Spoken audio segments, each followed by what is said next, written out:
Welcome back, dreamers. Your host Ken here with some exciting news that I just couldn't wait to share. Somewhere in Dreamland now has an amazing new merch store filled with custom Somewhere in Dreamland hoodies, t-shirts, coffee mugs, pint glasses, and much, much more. So what are you waiting for? Why not hop on over to dreamlandpodcast.weebly.com and grab yourself or someone else some custom Dreamland gear now.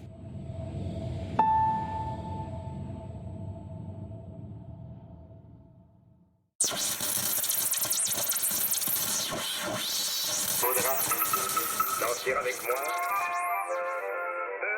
Du cordonnier, du fêteur, qu'est-ce que t'as-t-on dans la tête?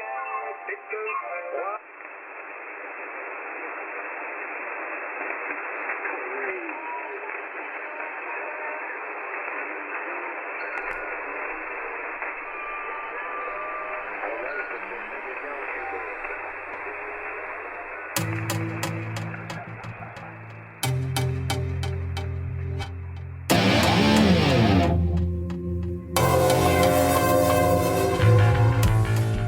Welcome back, dreamers.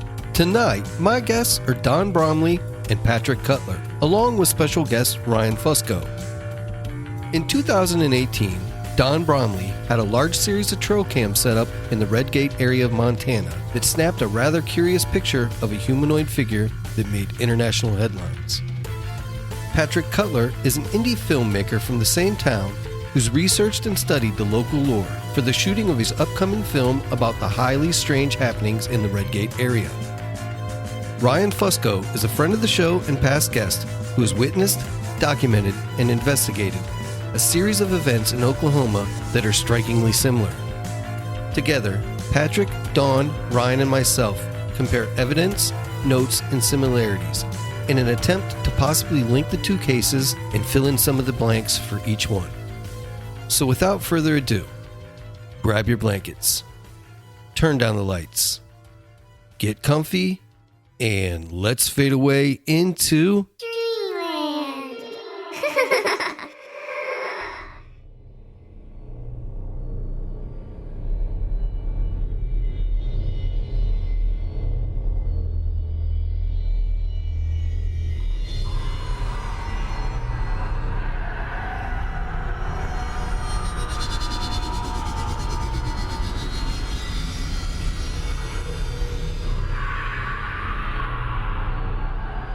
Well, hey, Pat, I brought on Ryan Fusco. Ryan is a friend of mine from Pennsylvania. He is a ufologist and a cryptozoologist. And the reason I brought him on is he did a pretty big case out in Oklahoma. It's actually considered the Oklahoma incident, isn't it, Ryan? Yep. And oh, cool. When I saw that photo, I immediately thought of him and wanted his opinion on it because he's getting some of the same stuff, and he's still getting it, which is really cool. Isn't that wild, Pat? Yeah, that's really wild. Wow. That's good for our case. Yeah, that's awesome. Yeah. Yeah, so I thought bringing you guys together wouldn't be a bad idea. You know what I mean? Bingo. Yeah. Heck Sure. yeah. People have the same stuff. So. That's cool. Yep. Awesome. Yeah, so, all right, where I want to kind of start is, if you guys are ready, to rock and roll? Ready to rock. All right, so Dawn, start me off at the beginning of this whole thing. Tell me how we got into this whole situation that we're in right now. Perfect. About 4 years ago, I ran a pile of trail cameras, which are motion-triggered camera devices, throughout this big ranch in southwestern Montana. I started expanding with how many cameras I had, and I started pushing the edges of this place, more for trespassers and like a scouting tool. So when I decided to put these last cameras up, I put some lithium batteries in this particular trail cam, a $200 stealth cam. Ran up there in, I don't know, August or so, set the camera up, good to go. Came back 2 months later, check a few cameras in the bottom. Not too much going on. Get to this one camera, which is almost encompassed by the other ones. And I see the camera's completely dead after 2 months. That's very strange, especially lithium. Pull the batteries out, start downloading the SD card. When I turn the camera back on, camera won't work. It just glitches. Every setting you put it on, preset 1, 2, 3, custom, and test mode. It all just gives you random on, off, Sporadic. Never taken a picture since it took the right then. So I was like, oh, that camera, that's junk. I go to my pictures and I get to the last three, and I capture this image which you've seen, and then the next two are completely blacked out.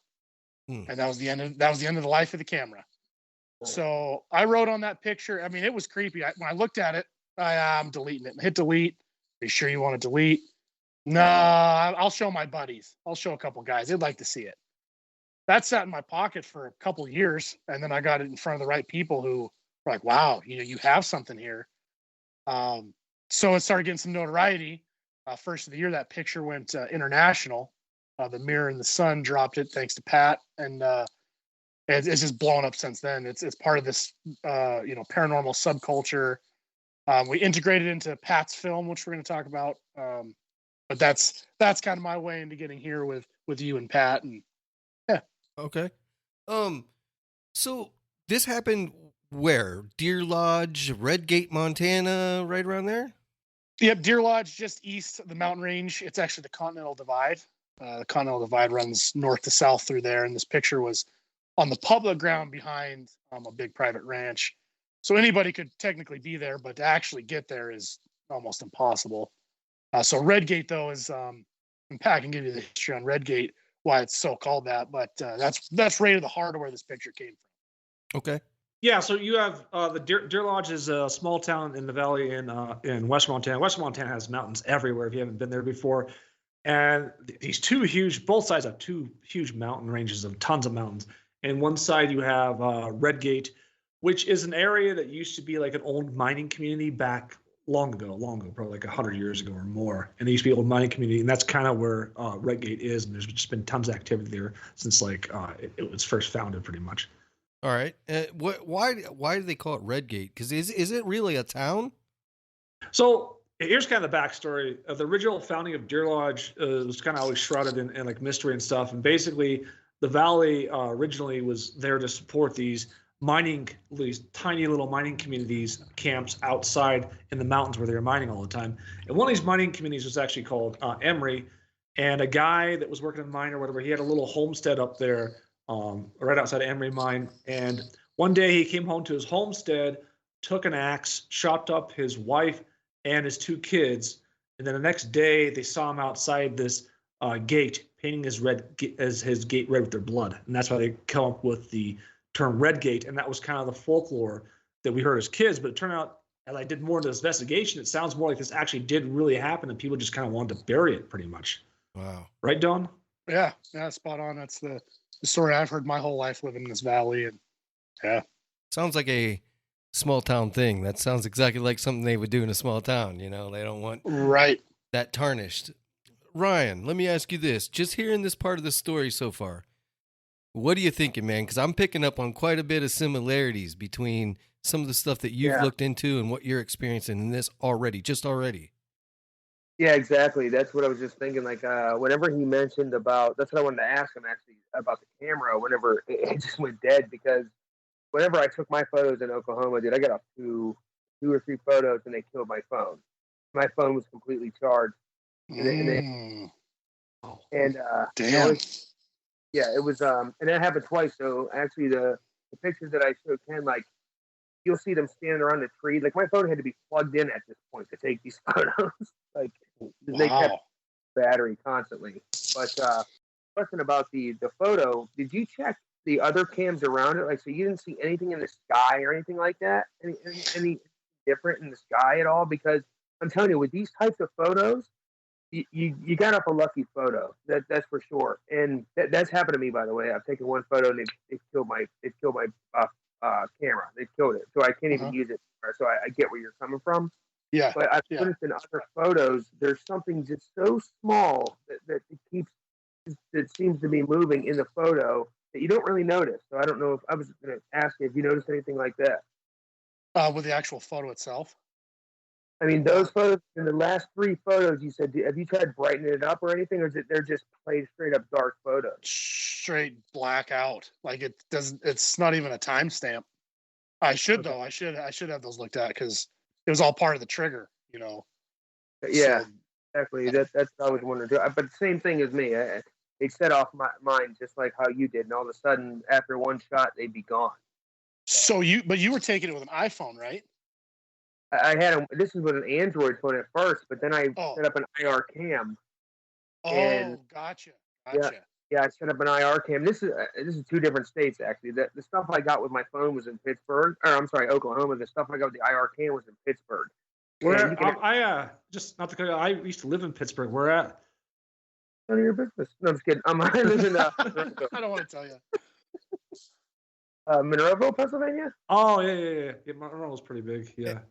So just to let you know, Patrick, Ryan is just as big as a smartass as you guys are, because whenever I interviewed Ryan, I said, "So tell me about yourself," and he said, "Well, I grew up in Antarctica," and he just went on, and I'm like, "Wait a minute, come on, no, you didn't." And he's like, "I'm just messing with you." I'm like, "All right." I don't know what it is about people from Pittsburgh, but I'm a Cleveland guy. I'm a Cleveland guy, and I don't know what it is. I remember being second best. Yeah. Oh yeah. Oh geez, I'm getting beat up on my own show tonight. This is a fun podcast. This is good. I like This this. is great. This is great. It is. But so, what is what can you tell me about the terrain around this area? Because I'm interested in the terrain, because some of the stuff that I've been looking into with Ryan and other people has a lot to do with terrain. Also looking at power lines and sources of water, things like that. Right. I'll hit on this real quick. Like I said, it's at the Continental Divide, and it's really interesting where this picture was, where the camera was. Pat was there. There's a creek that flows right into the bottom. But the kicker with this water source is it was a tunnel that they did through the divide like 100 years ago, and they rob water from the eastern side of the divide and pull it through the western side to drain out in the other ocean for more irrigation.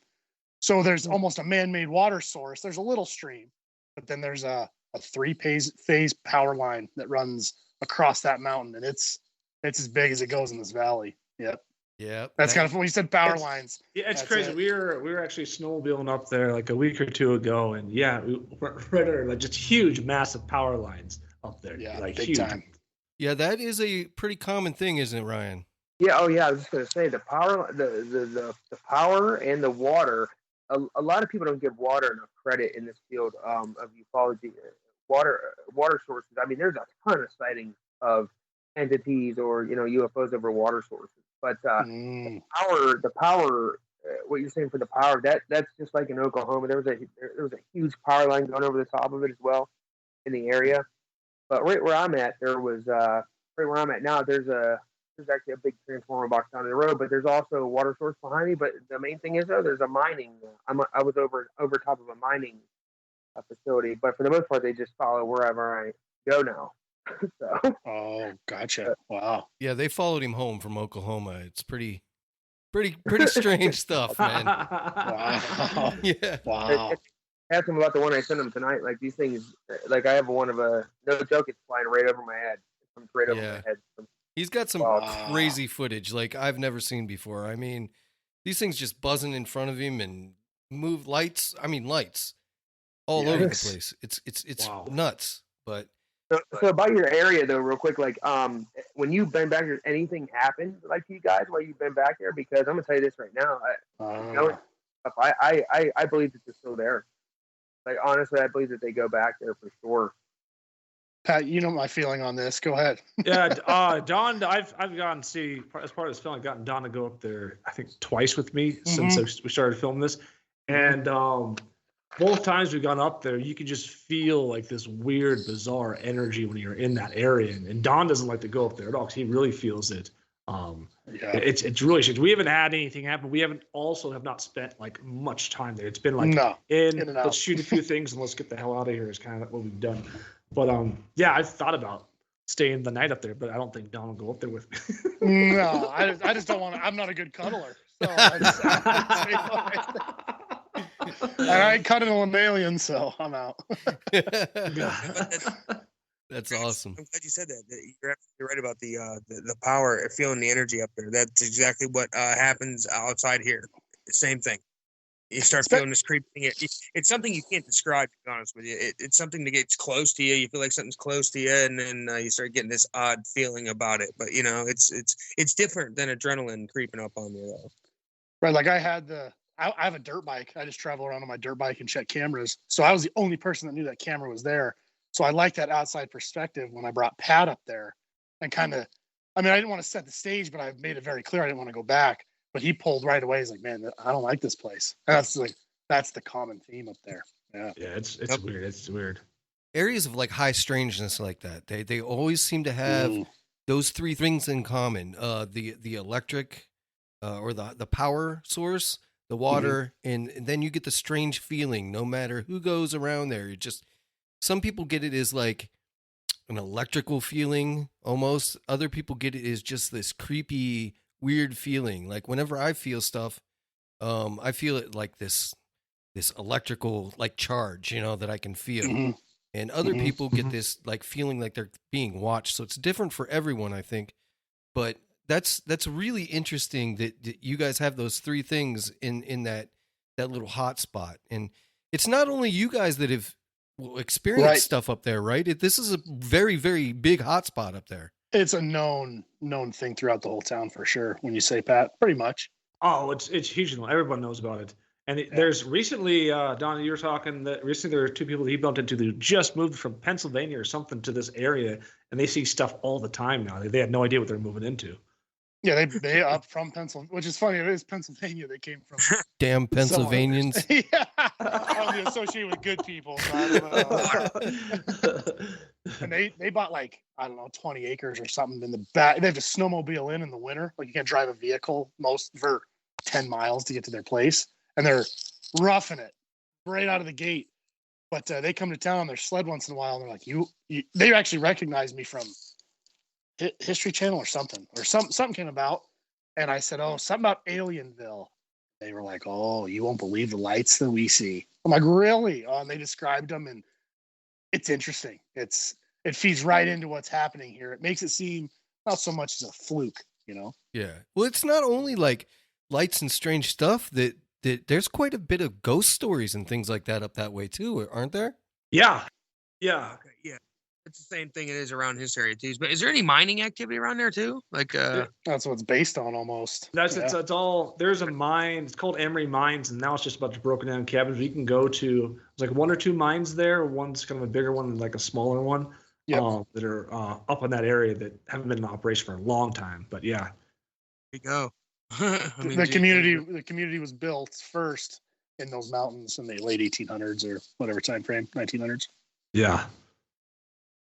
Yeah, and there's also been, and one of the biggest rumors all throughout the history of the town is that you go back, the history of Deer Lodge was that it was actually called Spanish Fork back in the day, and Native Americans actually were here first, and then these European settlers came around and kind of took over the entire valley, and in the history books, they're called Métis people. They just kind of disappear out of nowhere, and a lot of people think the town was built on a Native American burial ground that a massacre took place at. So that's got a lot of weird vibe to it. Yep. There's a lot of activity around. That was what was it? What was the big town that was there? There was a big town. Yeah, Butte. Yep. Yeah, I know that Black Butte Porter, right? That's a good beer. I love that buddy. beer. That's it. Shout out. If I get a free case, that's a good beer, man. I know. It's a really good beer. Yeah. But so that town, it was big. It was a huge town at one point or city, almost like a metropolitan area, and then it kind of fizzled down, right? When mining, started shifting, late 1900s or mid 1900s, and started drying up and started going cheaper other places, and they mined it. But Butte sits at the start of the mountain range that Redgate's on. Okay. That rolling mountain of the Continental Divide touches Butte. So we're only, what are we, Pat, 30, 35 miles from Butte? Yeah, 35 miles. Butte has the Berkeley Pit. The Berkeley Pit is the biggest open toxic waste pit. Yep. Pit in the entire U.S., and that's where a ton of mining activity, but it's a completely toxic, huge lake in the middle of the town, pretty much. Mm-hmm. It's funny you say that. That seems like a huge draw for me that why these entities would be out there, because I don't know, you guys probably didn't read my investigation, but my investigation in Oklahoma, it starts out with me telling everyone that when I was coming into this place, I got such a crazy feeling coming in there. Like I got a terrible feeling. Like the scenery changed. I started getting depressed. When I rolled into this place. Like it was really weird. And but talking to the locals around there was also a toxic waste dump that was from Fort. I mean, there's an army base out there. They do a bunch of ordnance testing. But yeah, it was from them that them dropping all their their out of date ordnance. They take them out of commission, and dump them. So it's odd that you guys say that. There's definitely similarities to this stuff for sure. Yeah, I mean, if you want to get depressed, just spend 5 minutes in Deer Lodge. Or Cleveland, I guess. Oh man. Well, listen, I'll agree with you there. I mean, I will.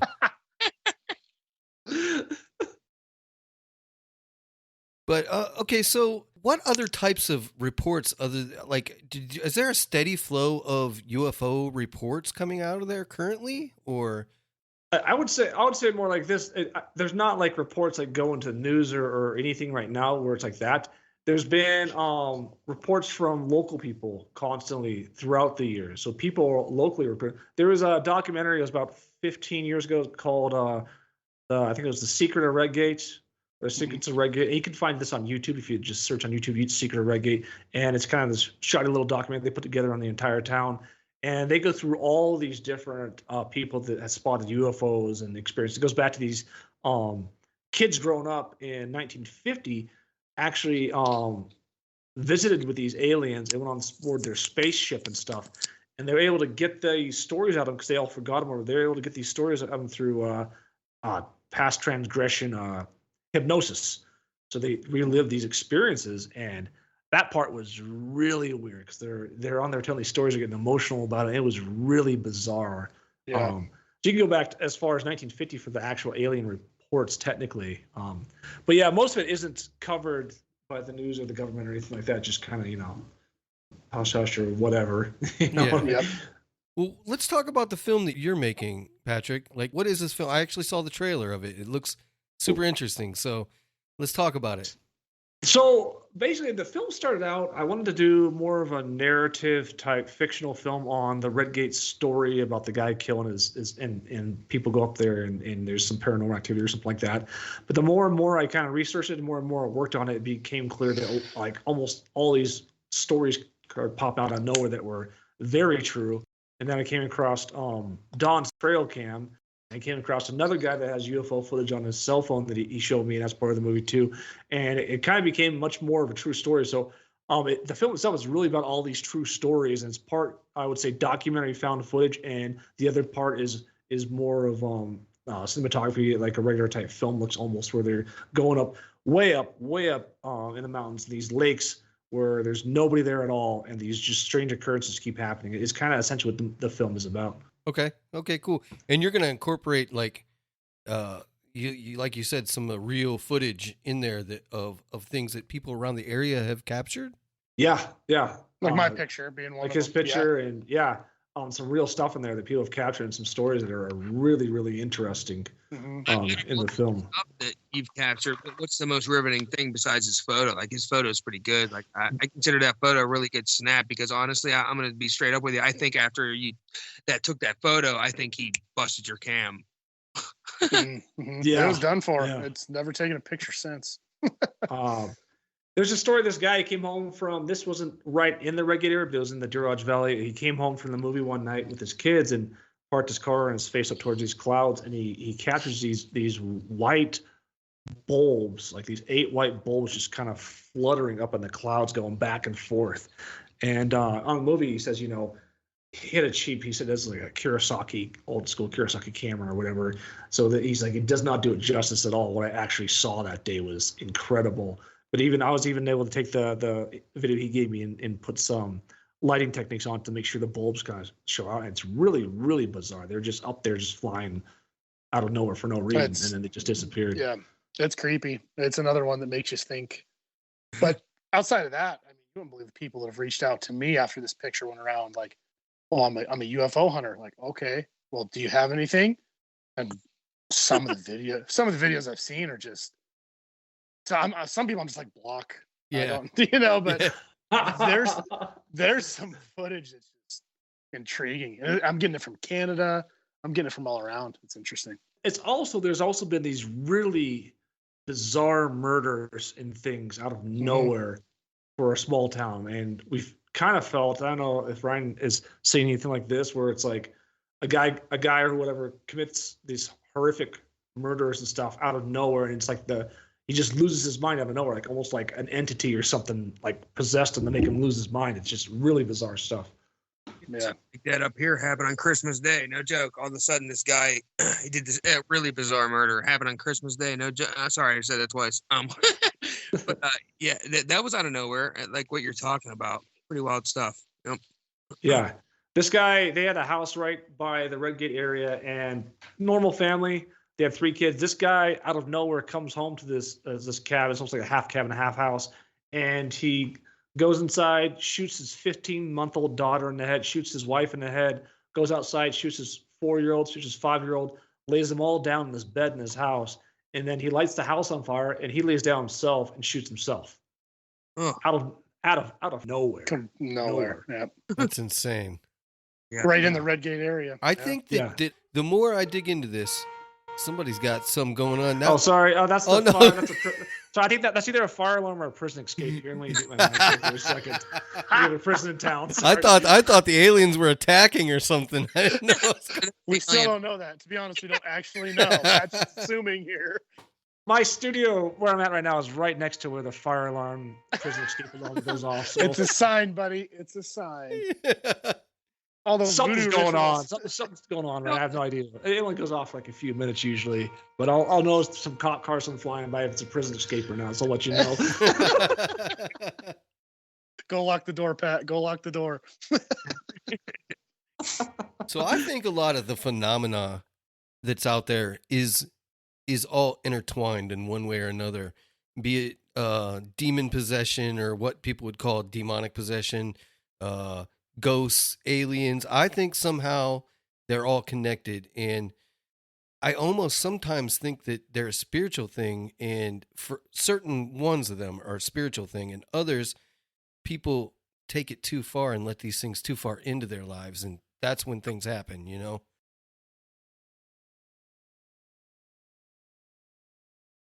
I agree with you. I think a lot of ghost, I say that in quotes, sightings, honestly have to do with, I think they're entity sightings, like, and what you capture on your photo. Like, let's say that being walking around, he's invisible clearly, and he's they're walking around doing their thing. I really do. I think those take the case of a lot of ghost sightings, to be honest with you. Or poltergeist, sightings, stuff like that. Right. Well, some of the things that Ryan saw in Oklahoma, they had goggles on and they would cloak themselves with these goggles on. And yeah, he could see the goggles, but he couldn't see them until they took the goggles off. Right, Ryan? But they all had these brown outfits. They all had brown outfits on, and they had these green goggles on. You're right. But they all look the same. They all look the exact same with the goggles and a brown outfit until they took them off. Then they were themselves. Like, it was really weird. Like, and then I got a photo of this. You can see different entities there. But yeah, until they took those goggles off, they were all the same entity, all the same thing, all the same size, everything. Weird, wicked. Some of the activity that Ryan's getting now after returning to Pennsylvania is he's getting almost like ghost-like activity in his house, but he's able, with some trickery of the camera, he's able to capture these things and capture like even some of their equipment that they're bringing into his house. Yeah. You can even ask. I mean, even ask Ken. I got a video where it's literally the camera's pointing outside, and this UFO comes down, and it's like, oh shit, here's a camera, and it goes back up into the air.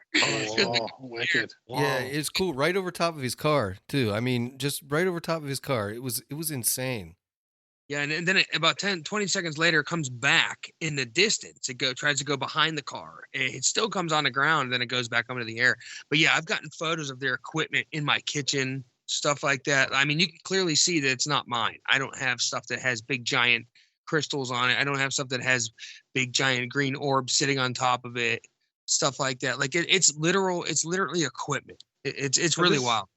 This is back in Monroeville, right? Yeah, it's in Plumboro.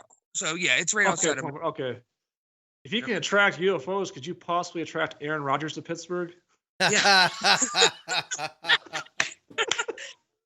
I second that. Pat. Get out of Green Bay. You always leave the Browns bizarre. out. Who am I gonna get? Yeah. Are the Browns? Are they NFL? Or are they still? Oh, they're college, or- they sometimes they're NFL, sometimes they're college. It's a fire. The fire truck's going by now. All right. So it's an escape inmate. You don't have to No, lock the doors. no. All right, I'll keep mine locked too. No. I go out to Pittsburgh every couple of months because my kids actually live out there now. My ex-wife lives in Pittsburgh, so I go out there every once in a while. So we'll have to meet up sometime when I'm out there. Yeah, absolutely, dude. Because you know what? It's in Renton. It's in Renton where it started. But I'm telling you, you can ask Ken. It followed me though. It followed me to another house. So it honestly follows me where I go. To be honest, I mean, I have proof of it. Like especially when I hook up the camera. I mean, I'll send you the video that I sent him tonight. Like it's wild. This stuff comes forever. But this is the funny thing is, a lot of the stuff when I first started doing it, I had a laser and a flashlight, and I shined it at the sky, and I ended up getting hits. Like they would start mimicking my flashes, and then all of a sudden they'd start coming down into the yard, and like my ex-wife wanted to divorce me then. Can't imagine why. Dude, me and Don, we both got divorced at the same time, and that led us to go after aliens. They're like, yeah, no, that's you. That's all you. Yeah. He was like, I don't want to. She's like, I don't want any more part of this. Coming into the house, he was like, nope. But yeah, I don't think the divorce had anything to do with that. I hope not. But So any part of the, I mean, you've obviously seen pictures and so on. Do you have a generalization of what type? Can you categorize? Dude, I'm telling you right now, like the one, I have a series of photos I haven't really showed to many people. Like you can see they change. I'm telling you right now, you can ask Ken, like the ones I showed him like through my screen door, they're just all different looking. They're all completely different looking. I mean, and like in Oklahoma, I'm not kidding. There was like I have a good picture of it, like a dog type entity. Like he looks like a dog, like no joke. He looks like a dog and he's standing up. Like I know it sounds crazy. Okay. That's nuts. That is wicked. That is weird. That's really wicked. Because I mean, I've heard actually when you said changing, like shapeshifter per se. Yeah. I've heard the term, fifth dimensional reptilian. Yeah. I've heard Arcturian, or I think I'm saying that right. I've just heard a lot of different types. I'm just kidding. Hey, what's the dog? How big is the dog? It was about 4 feet tall. This one was, and I showed Ken the photo too. It was taken as the entity was actually trying to creep in. He was coming to look into the window, and the window was open. And the photo was taken, and the being actually hopped on 2 feet, and it hopped away, and it hopped over a fence and back into its craft. But I mean, I'll send you guys the photo, but it's a full blown photo of an entity, 100%. It's not like these gray aliens that we're talking about. Like the stuff we're dealing with is not your typical UFO stuff. It's not. This is a whole different side of the UFO field that no one talks about. It is. So that is freaking weird. That's the odd part. Yeah. Wow. I've gathered lots of stories about UFOs and Bigfoot together, and UFOs and the Dogman creature up in Ryan's area. And like, that's why it leads me to believe a lot of this is connected more than we're like. I don't think enough people are looking into the fact that this could be connected. I don't. Yep. Right. Like last night for the first time in my life, it was Saturday night. I'm sorry. Yeah, it was Saturday night. It was cold as hell out.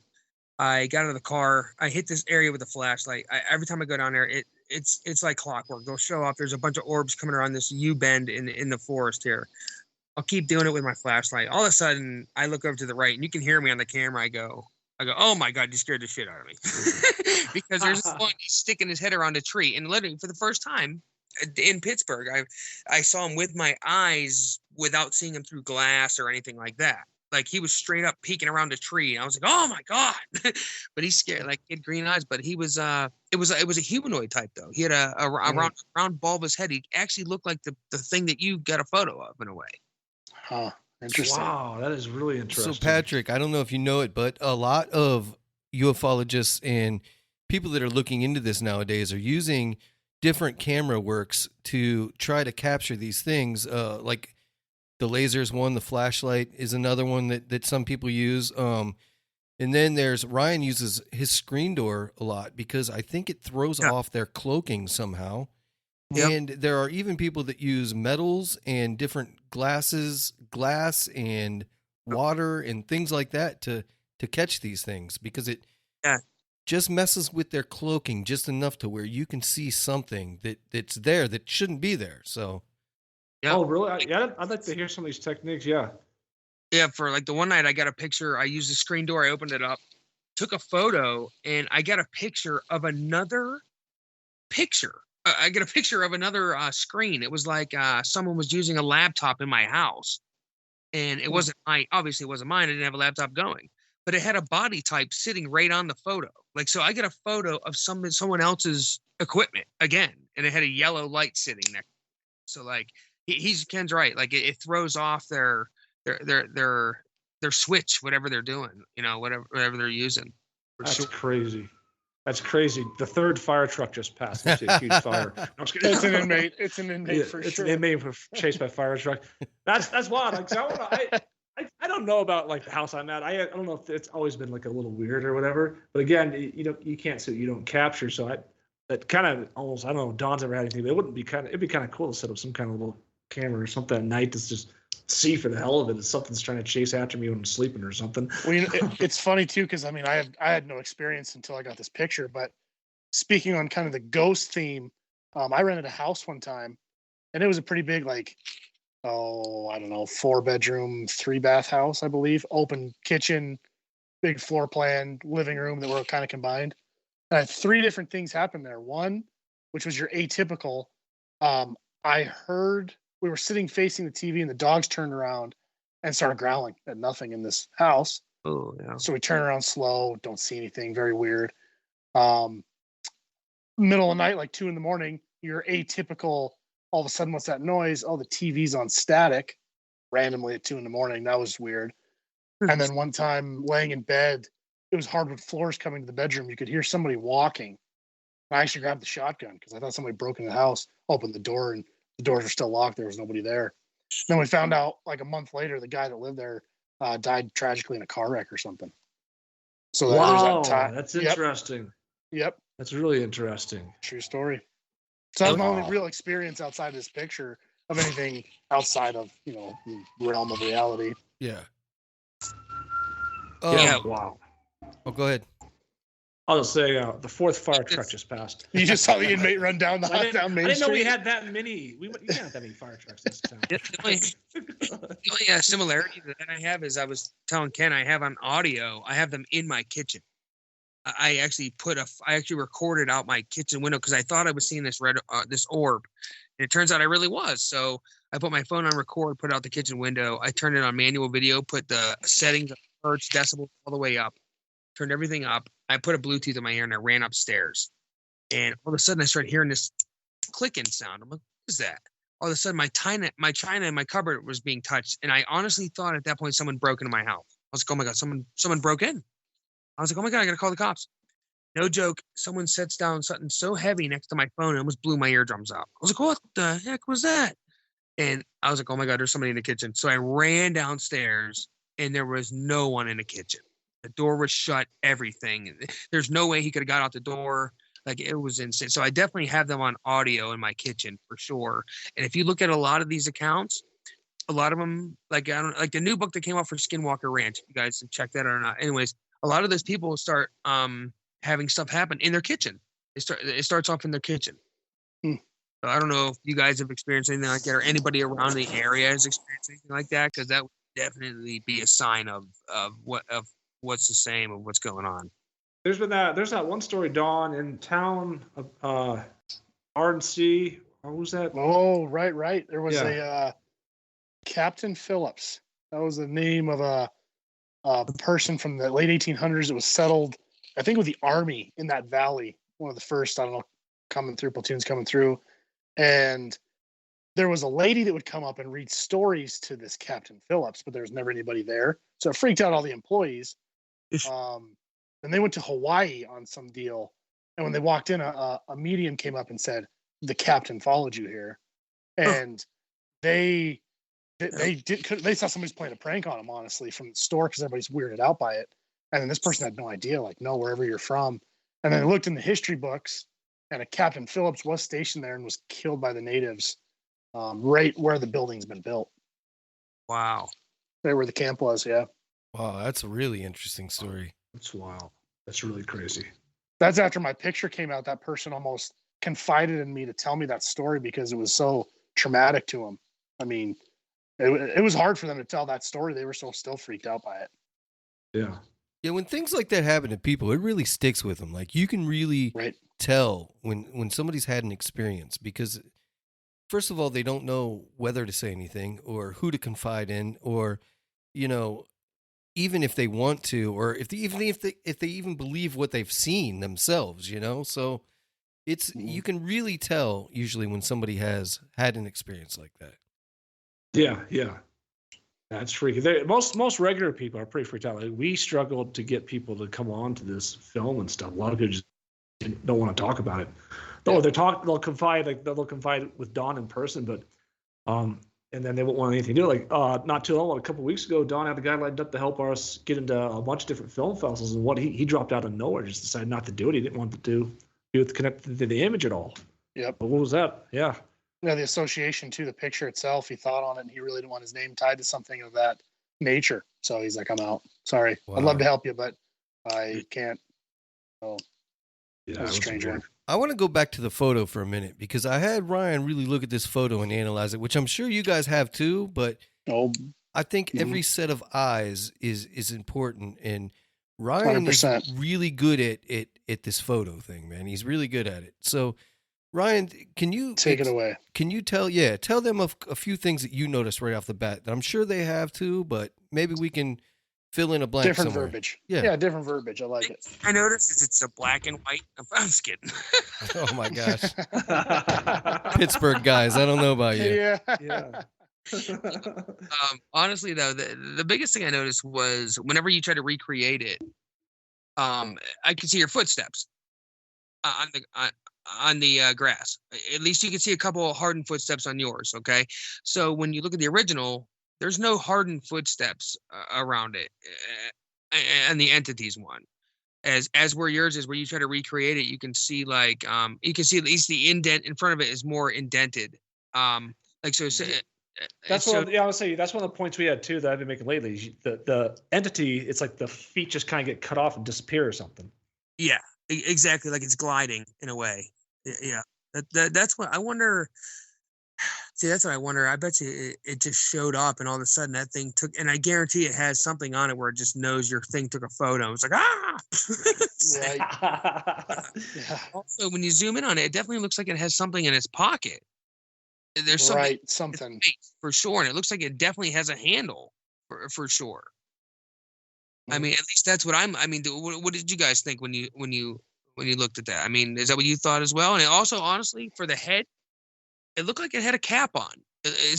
Besides a bulbous head, it did have a bulbous head, but it also looked like to me it had something on its head for sure. There's some line, some fine line to find it. It's not a constant flow of motion, right? Exactly. Yep. Also, the thing that I noticed also is like this weird glow, it's like an outline glow around its figure. If you notice that, yes. Kind of Yeah, it's like almost like an aura. It's really weird. Right. In a form, a humanoid almost shape, or a bipedal shape, right? I can almost see I want to say that I can see, but I can almost see a face, like features in the face. Right, I've got that one before. You're right, too. Yep. You're right. A face is just barely there, and in the difference, obviously, yours, you can see your face. Your eyes are definitely getting hit by the IR. Right. Yeah, that's what I say too. If this is human, the eyes would at least pop out too, like because you saw the one with him that it glows out or whatever. Yeah. Yeah. Good. Have you heard the excuse yet that Well, you just bought a shit camera, and that's what happens to a shit camera. Have you heard that excuse? Yeah, like why don't you spend? Actually, the funny one was the mirror. They failed. So some people failed to read that it was a trail cam.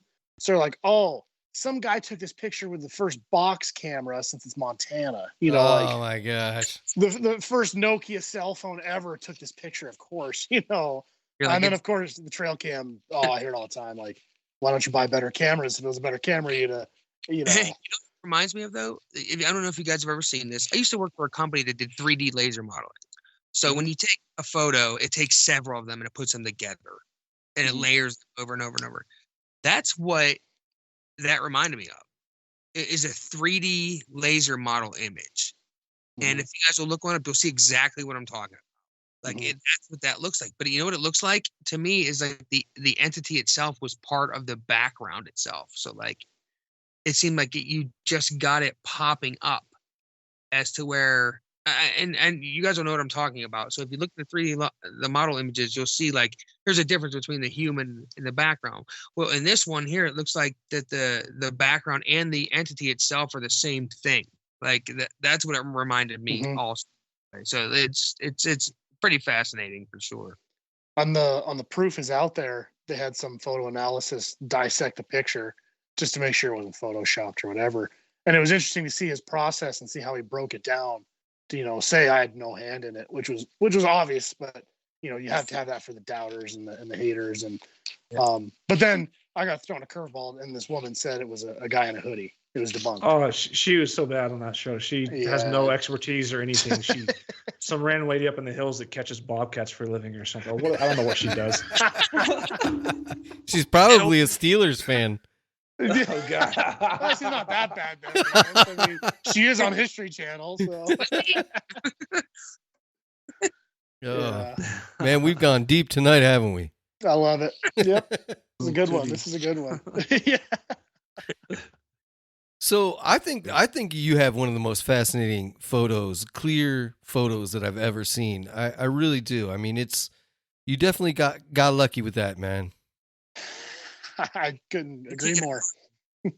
Couldn't agree more. Or unlucky. We'll see here in the next couple of months. So when does the film come out officially?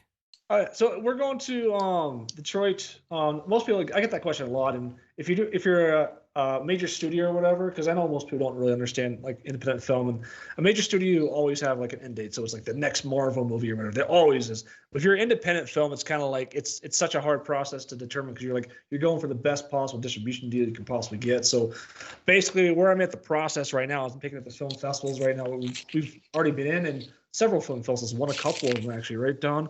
Yeah. And and we're gonna keep doing that. So Detroit, the release date, I'd say the furthest out would go would be October of this year. But my thing is I'm gonna have a deal in place by May to distribute it with somebody. I'm not sure exactly how that's all gonna work out. That's my goal, is to have something, firm in place by like May. It'd be really sweet. But obviously, you're going for the big heavy hitters like Netflix and things of that nature, because the film itself is actually really, honestly, really good movie, really good film. So hopefully by this summer we'll have something in place and it could be like, okay, here's exactly when it's going to come out. Well, let me know and we'll shoot it out on the show. Perfect. So. Oh yeah, for sure. It's gonna be freaking awesome when it comes out. It's gonna be a lot of fun. Hey, but yeah, 2 weeks in Detroit. 2 weeks in Detroit's when it hits this festival. We're even less than that. We're like 13 days now. Oh, there we go, buddy. I hear you. A little bit less than 2 weeks. Yeah. Yep. So, have you caught the weird bug now? Are you like on the trail of the weird stuff all the time now, or? You talking about Pat? Yeah, either of you guys. Like, Pat's already weird. Oh, yeah. So he's been on this train. Oh God. I don't know. I'll throw some stuff out here at Ryan because I don't know all that he's into. He seems like a weird guy, but Ryan's left the chat. Because this thing's about everything. It's about all this energy. It's about everything. I've even delved into witchcraft, voodoo, messed around with that a little bit. Just studying it, casting some spells myself, things of that nature. Stuff that most normal people don't do, just to see, just to see what happens, you know. He bought one of those Harry Potter wands on Amazon. He's been casting. No, I bought it off of Sky Mall magazine. There you go, Sky Mall. Oh, good. There has been some bizarre things that have happened. For me, one day, this is a weird story. One day I woke up and usually I have my car.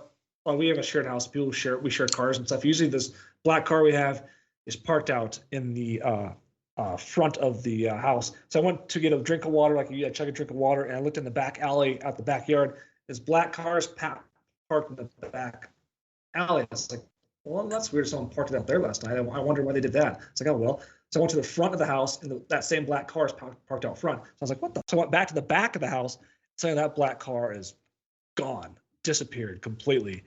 And Dawn has similar stories too of like a SUV kind of falling, because it's kind of weird. Like the closer you get these things, it seems like the government still has this Men in Black type operation where they're magically just show up out of nowhere. I don't know if you've had that happen to you before, Ryan, or yeah, I have. Weird. Yeah, 100%. Matter of fact, this is I think you're the second people I've told about this. After I got back, this is a true story. The funny thing is, I was actually looking into the Men in Black after all this stuff happened. I was like, oh man, I don't want any of this stuff to happen to me, you know, because after what I saw, I was like, this stuff's real, like, you know. So, yeah. So one night I'm heading to the store. This is midnight. There's this black vehicle behind me. It's on my ass too. And I'm like, what is this guy doing, man? It's midnight, and it was an old black Cadillac, 100% old black Cadillac. And it's right on me. And I pull into the grocery store. It's got a big, long parking lot. So finally, I got fed up. I parked. I put the car in park right at a stop sign, got out, and it was gone. Nothing behind me at all. Completely gone. And there was no way it could have turned off. The parking lot was completely empty. Like, and that's a story that happened like 2 months after all this. This car that I saw, it was facing a dead end. It wasn't on or anything. It was just sitting there. And there's no possibility for me going to the front to the back that it could just go through the dead end, turn around, and just disappear all of a sudden. Impossible. Starting it up because it was just sitting there. It's weird. Like they just disappear out of nowhere. Yep. It's crazy. Yeah, and then Don, you had that SUV come. You were coming from the hills and stuff. And actually, where this camera was at, about, I don't know, a year after, I think when it first hit history, Ranch Hand and I were coming off the mountain, and there's this black unmarked Suburban parked illegally. Could have got a trespass ticket, but this one didn't just disappear. It drove by with no license plate, tinted windows. It was odd. Like you couldn't see who was driving, but it was fully blacked out. And I just remember the no license plate. Like, maybe that picture had something to do with this. That was my first, thought. Yeah. I'm sure it was. They probably saw a craft. I agree with you because the place out in Oklahoma. I have a photo. This is no joke. I have a photo of a UFO pretending to be a tree. Like it's in this of a rectangle. It's green and it's hiding. Now that day the photo was taken, there was 2 white unmarked helicopters circling the area. They were low too, and they were circling all around this guy's farm trying to get. And no joke, you can see the UFO plain as day. It's a rectangle and it's sitting right in the woods. Wow! Wicked. I want to see this stuff. This sounds awesome. That is weird. Yeah, where do we see this at? Instagram or where can I see this at? I got the photos. I can send you guys them. Oh, perfect. I'd love to see it. I'd love to see it. Yeah, I'd like to see all those photos also. That sounds really freaking interesting. Yeah, definitely send you guys them. Yeah, absolutely. Yeah, Ryan does some crazy stuff, man. He gets some crazy stuff. That's all I can say about it. I don't even know what to think about it most of the time. It's like your photo, right? Like I don't know what to think about it because it's just so damned intriguing that you have to, you can't just say, oh, that's a person there, because it clearly is not a person. We saw the picture of you recreating it, and you can tell there's differences there. So anybody that says, oh, that's a person, they're full of shit as far as I'm concerned. Yeah. There's no defining, No, it's very, and that's what's intriguing about it. But that's also why I love this whole field, this whole paranormal thing, is because, a lot of times you're left with more questions than what you have answers for, or what you've gotten answers for. And a lot of times you've just got more questions at the end of it than right. When you began, So, I don't know. I tell everybody it keeps me young. It makes me feel like a kid again because everything was mysterious and new when you were a kid. And this field's kind of the same thing. no matter how many answers you come up with, you've always got more questions at the end, and it keeps it Good point. fresh. Good way of putting that. Yeah. It just keeps going. It's crazy. Yeah, totally. One question for you guys, and real quick, is there any accounts of portals up there? Because I've heard, I got one myself, but also up in Oklahoma, man, I saw. Anyways, have you guys gotten any? Is there any accounts of portals? I've heard of that power line, that big 3-phase, however big that power line that it gets out of sync and it's so close to the ground. And if it gets out of sync, and I could be wrong here, it creates a portal. Is that kind of the energy portal you're talking about? You know what? I'm just looking for honestly any portal to be honest with you, because gotcha. I think these things definitely fall in line with portals. Absolutely. That's one of the theories we had, is that it jumped between dimensions to ours coming through its own and then just flew across that camera. I always think too, like that. Actually, the same ranch. It was down the way, but where the power lines are, all the stories of these ranch hands with the best horses ride under a power line, and there's so much electricity and energy there that it actually shocks the horse between the saddle and the horse and bucks him off. So if that can happen to a cowboy riding through, what else is that producing? Yeah, that you can't see. Right, you can't see. Right. Are there any accounts that you guys know of strange creatures being spotted, other than like even Bigfoot, anything like that? Yeah, humanoid. Well, I guess I'll hit on this one. I have 2 other pictures that are unexplainable in the same sense of creatures for sure. It's I don't know, octopus. There's I don't know. That's the closest I've got to. Ken, remember the photo I sent you? Looks like an octopus, dude. I got a similar. That's trippy. That's trippy. Yeah, that's really trippy. My house. It's on the photo. It's trying to get on the lens, and I have it moving as well. It looks like an octopus. But yeah, I got 2 pictures on the 3 set, and the 2 pictures, 2 a.m, random, middle of nowhere. Unexplainable, right, Pat? You seen them? Yeah, oh yeah, they're really bizarre, really freaking bizarre as hell. Yeah. Yeah, it sounds like you guys are in a spot there where there's almost like, these portals or these things opening up, almost like a Skinwalker Ranch Meadow Project type deal, where there's just this concentration of high strangeness, and you guys have all these factors that are contributing to this, and it's just the perfect storm of everything all together, Glass. That's what I would say. It's just crazy. It's just crazy. It's just so bizarre. Some places just feel like that. You feel that energy. Like I like to say when I come on here, I like to say, how is Deer Lodge, Montana? What does it feel like? I say, if you've ever read the Stephen King book, it feels like Derry, Maine is what it feels like. Just strange. Strange stuff happens here. It's just weird. I leave here and I go to Pittsburgh. I actually feel normal. While I'm here though, it's just like, Well, Pittsburgh's a city of champions, so that makes sense. Yeah, that makes sense. Hell, this podcast is over, guys. I'll catch you later. If you meet up with me, you're not going to want to come. Well, Ryan's a Seahawks fan, right, Ryan? Fan, oh no, Minnesota. My bad. Oh, you lost a bet? Bummer. I did. Hey, I like the color. No, I'm just kidding. Well, hey, so what's next for you guys other than the movie? Do you guys got anything else you're working on after that? We had a TV producer contact us a couple months ago, and we're working on a TV show right now on Redgate. So we're working on that, and hopefully that gets going here pretty soon. And then after the film is actually released, my biggest hope is that we're going to sign a deal with whoever to have multiple films in it. So like a film, a film series really of several different films that will come together on this Redgate theme and everything that's going on here. And those are the 2 biggest things, that we had going on. Anything else on that, Don? No, definitely the TV thing. That's going to be an interesting concept. I'd like to see where the next one goes. Especially at these other pictures. That's not all of them. Like I have so many cameras, you're bound to catch something weird, right? Yeah. So we can really play on any aspect there.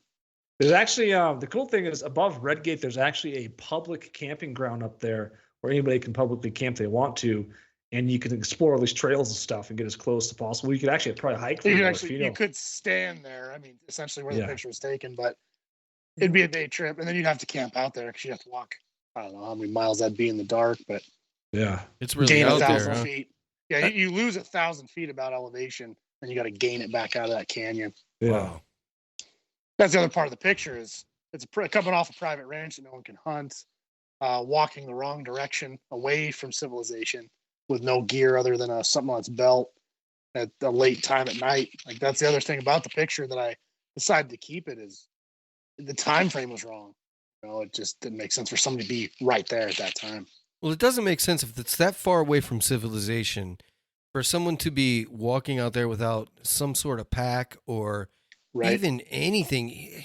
It's just weird that you can't even discern clothing or anything out of that picture, you know? Right. Yeah. It's a great photo, man. It's without a doubt a great photo. It had me Makes you hooked. think. Yeah, Yeah, it makes you think. sure does. Well, Yeah. hey, where can everybody watch the trailer, at least for the Redgate? You go on YouTube and search Redgate trailer, or go to Patrick W. Cutler, my YouTube account, Patrick W. Cutler. It's on there too. But probably the easiest way is just search Redgate trailer on YouTube, and it'll pull right up for you. Awesome. I'm gonna go ahead and link that to my website if that's all right with you. Oh, that'd be awesome. That'd be freaking Perfect. awesome. And then Yeah. whenever you guys get a good date, then I'll link that with the website too, so that everybody can just go right there and check it out. So For sure, that'd be sweet. Awesome. Awesome. Also, Appreciate it. Yeah. your, information too, both you guys too, so I can we can exchange information. I'll send you guys your videos and Yeah, love to see them. Love to see that work. Yeah, for sure. Yeah, 100%. I want to see all your stuff. I'm really interested to see it. But I appreciate both you guys for coming on. Ryan, you know I appreciate you coming on, man. And I think this was great because you guys, like, there are really a lot of similarities of what's going on there and what Ryan's been through. So I think that maybe it's confirmation for both parties that you know there's definitely something out there because it's very strange how similar it is. yep. Oh, 100%. 100%. Yep. Yeah. Yep. But hey, I appreciate you guys. Thanks again. And Thanks let's, for having us on. yeah, let's do it again Yeah. sometime. Do it again. Hell Thanks. yeah, thanks for All having right. us. Yeah. Thanks.